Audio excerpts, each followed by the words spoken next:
the issues that are of concern to the prospective constituents in District 17 are the same as the primary issues that we as a nation feel.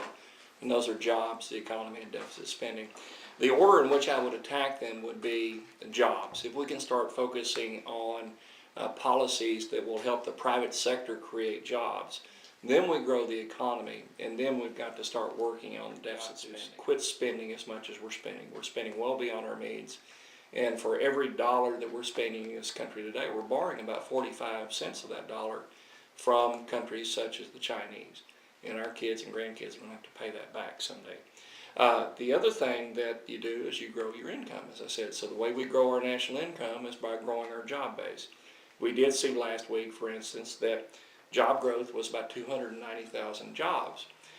But the unemployment rate went up, and the reason for that is the natural growth in the workforce is higher than the rate we're creating jobs.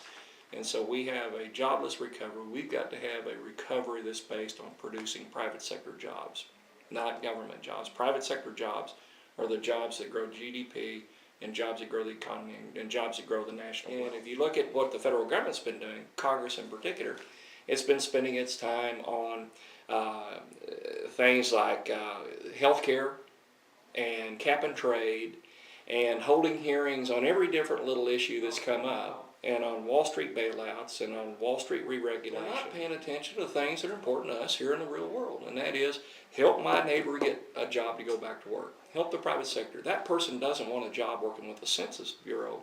That person wants a job in the private sector here in this district, working for a small company or for an oil field firm or something like that.